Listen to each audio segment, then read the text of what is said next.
안녕하세요. 반갑습니다. 한국 CS 마인드 교육센터 박정민 강사입니다. 저희가 7번째 동영상 할 때부터 감기 때문에 제가 고생이 심해가지고요. 목소리가 상당히 안 좋고 이전 시간에 녹화된 걸 갖고 들어봤더니 발음이 자꾸 뭉개져가지고요. 정말 죄송합니다. 자, 이래서 저희가 감기가 들어있는 상태임에도 불구하고 저희가 오늘 9번째 시간 17년도 9월 10일 날 봤던 B형 기출문제에 대한 문제풀이 핵심 키워드 9번째 시간 CS 실무론 21번부터 30번까지 풀이 과정에 대한 걸 다시 한번 설명드리도록 하겠습니다. 정신도 좀 오락가락 하는가 봐요. 하던 말을 중간에 끊어버리고 자꾸 딴 얘기하는 거 보면 저희 문제 풀 때는 그렇게 하지 않겠습니다. 21번 다음 보기의 사례에 해당하는 화법의 명칭. 자, 화법 문제 나옵니다. 보기 상대와 어떤 대화를 나눌 때 부정과 긍정의 내용을 혼합해야 하는 경우 기왕이면, 자, 이제부터 키워드 나오죠. 부정적 내용을 먼저 말하고 마이너스, 끝날 때는 긍정적 언어로 마감해라 플러스, 마이너스에서 시작해서 플러스로 끝을 내라, 부정으로 시작했어도 뒤에 가선 긍정으로 바꿔야 된다. 이거 우리가 뭐라 부릅니까? 네, 아론슨 화법이라고 부르게 되죠. 간단하게 무슨 말인지 이해가시죠? 자, 그래서 키워드를 가지고 꼭 기억하셔야 되고요. 아론슨 화법에서는 뭐가 나올까요? 꼭 보면 여기 보기에는 없습니다만 관점 차이라는 키워드가 나올 겁니다. 관점 차이, 그렇게 꼭 기억 좀 하시면 됩니다. 자, 그렇다면 4번에 있는 보상 화법에는 키워드가 뭐가 나올까요? 약점이 있다면 반대로 강점이 있기 마련입니다 라고 나올 거고요. 연관적, 대칭적 관계를 강조하겠죠. 이런 관점으로 좀 이해를 하셔야 됩니다. 다음 문제. 다음 보기 설명에 해당하는 질문 기법은, 자, 이 문제도 상당히 자주 나오는 문제 중에 한 가지죠. 보기가 세 가지가 나왔는데요. 일단 말씀드리면 가운데 나와 있는 고객의 니즈에 초점을 맞출 수 있다. 저걸 기억하시는 게 키워드예요. 저게 키워드입니다. 고객의 니즈에 초점을 맞출 수 있다. 니즈에 초점을 맞춘다. 라고 하면 답은 뭡니까? 네, 선택형입니다.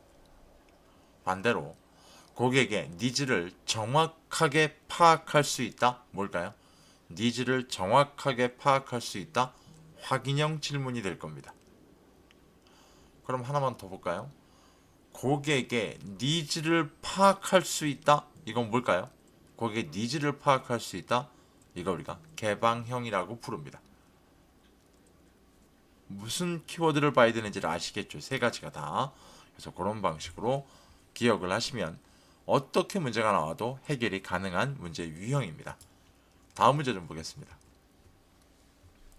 자, 이 문제도 나옵니다. 다음 보기의 설명에 해당하는 불평 고객 유형은, 자, 여러 가지 좀, 일단 불평 고객 유형은 여러분 몇 가지로 좀 나눠놔야 되는데요. 자, 잘 보세요. 첫 번째, 이 기업에 얘기하느냐 안 하느냐, 내가 온 매장에 이야기하느냐 안 하느냐. 자, 이거 기회를 준다라고 합니다. 두 번째, 제3자에게 구전을 하느냐 안 하느냐. 이 두 가지 키워드를 갖고 네 가지의 불평 고객 유형을 구별하셔야 됩니다. 자, 볼까요? 보기. 모든 상황에서 평균 이상의 불평 성향을 갖고 있는 고객입니다. 자, 여기까지는 잘 모르겠어요. 두 번째, 다른 유형의 사람들보다 더 높은 소외의식을 가지고 있습니다. 자, 이것도 애매모호합니다. 세 번째, 서비스 제공자를 비롯해, 자, 이거 매장을 비롯해 제3자에게도 불평을 하는 고객 유형입니다. 네 가지 불평 고객 유형 중에 유일하게 하나입니다. 제3자에게도 불평을 한다? 이거 우리가 뭐라 부릅니까? 제3자에게도 불평한다. 제3자에게, 네, 행동 불평자라고 부릅니다. 제가 일부러 뜸을 들였던 이유가 딱 네 가지 불평 유형자밖에 나오질 않거든요. 이렇기 때문에 꼭 좀 알고 계셔야 됩니다. 구별을 하셔야 되고요. 자, 굉장히 중요한 것 중에 한 가지입니다. 첫 번째, 매장에도 얘기 안 하고 제3자 구전도 안 하는 거 누굽니까? 네, 수동적 불평자. 자, 매장에는 뭐 하는 거예요? 얘기해 줍니다. 이거 우리가 제가 아까 기회를 준다 그랬잖아요. 누구예요? 표현 불평자. 맞습니까? 자, 대신에 제3자한테 불평은 하진 않습니다. 대신에 내 지인들, 내 주변 사람에겐 불평합니다. 누구죠? 화내는 불평자. 이렇게 나눠놓으시면 이 불평 고객 유형 절대 틀리실 일 없습니다. 간단하게 키워드를 말씀을 좀 드렸습니다. 다음 문제입니다. 다양한 상황에 따른 고객 불만 요인 중 카탈로그, 상품, 설명서, 인터넷 게시판 등에 대한 불만을 의미하는 거. 여러분 잘 보세요.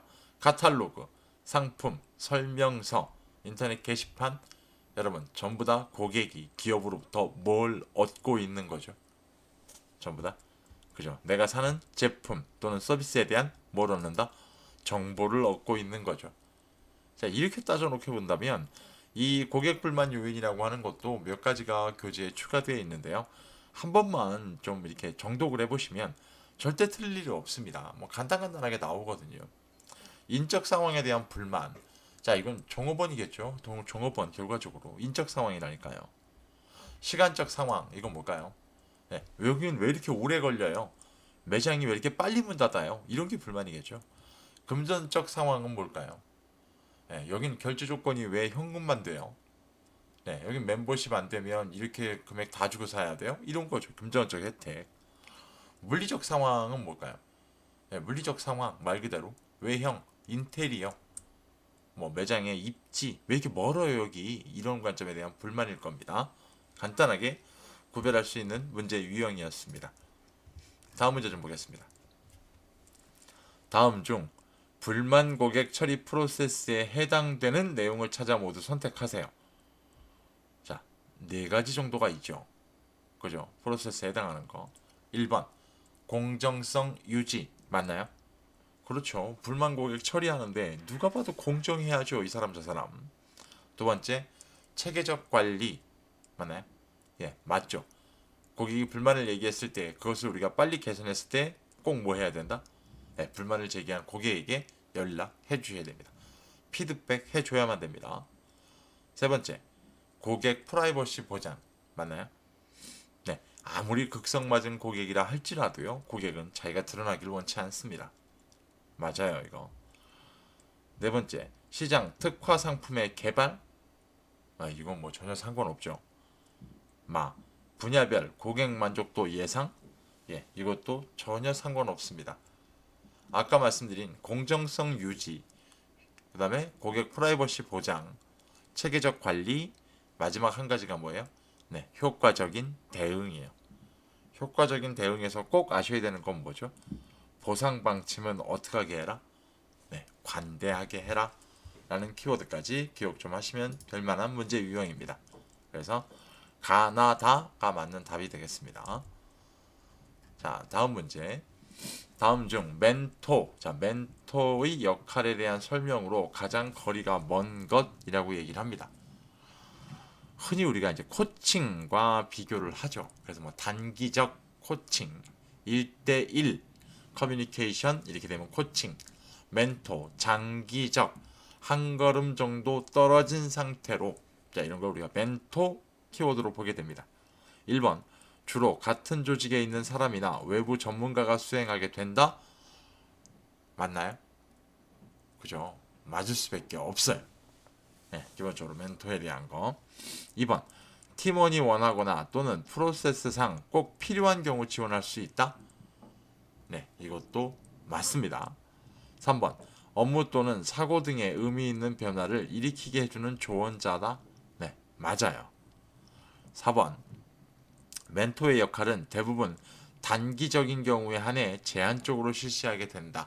제가 아까 단기적으로 제한적으로 수행된다라는 관점 말고 그냥 단기적인 경우만 딱 보더라도 단기적인 경우는 뭐예요? 단기적 네, 이건 코칭의 대다수 경우죠. 하지만 잘 보셔야 돼요. 멘토의 역할은 일생을 거칠 만큼 장기적일 수도 있고요. 단기적 혹은 일회성일 수도 있습니다. 분명하게. 무슨 말인지 이해가십니까? 그렇기 때문에 여기 나온 것처럼 멘토의 역할은 대부분 단기적인 경우에 한해라는 표현이 잘못됐다라는 소리입니다. 이래서 보면 여기 정답은 4번입니다. 꼭 기억하셔야 되고요. 멘토의 역할은 일생을 거칠 만큼 장기적일 수도 있고 혹은 일회성, 단기적일 수도 있다라는 키워드를 꼭 구별하고 계셔야만 합니다. 다음 문제입니다. 다음 중 전화응대 시 유의사항으로 가장 거리가 먼 것 물어봅니다. 1번 말씨와 억양에 유의하여 응대해야 된다. 이거 맞습니다. 2번 명령형이나 지시형보다는 의뢰형이나 권유형으로 말하는 것이 좋다. 맞아요. 3번 고객이 말하는 속도에 맞추어 고객과 일치감을 형성하도록 노력한다. 맞습니다. 4번 고객의 욕구를 충족시키지 못했을 때는 최선을 다해 차선책 또는 대안을 제시할 수 있어야 된다. 맞습니다. 5번 부정적인 말은 우회적으로 표현하기보다 직접적으로 전달하여 고객이 확실하게 인지할 수 있도록 해야 된다. 예, 이건 뭔가 잘못됐죠. 우회적으로 표현하는 게 맞아요, 기본적으로. 네, 이해 가시죠? 직접적 전달보다는 우회적 표현이 더 맞습니다. 다음 문제.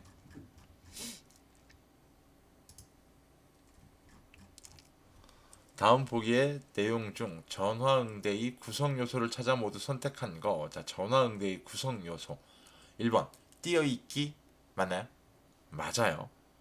명확한 발음 맞습니다. 정서적 노동 문제의 관리 이거면 난데없는 얘기입니다. 경영자와의 직접적인 의사소통 아니요 전혀 상관없어요 이거. 효과적인 의사소통의 단어 선택 이거 맞죠? 자 이렇게 보면 구성 요소 모두 찾은 건 뭘까요? 띄어읽기, 명확한 발음, 효과적인 의사소통의 단어 선택이라는 게 나와 있습니다.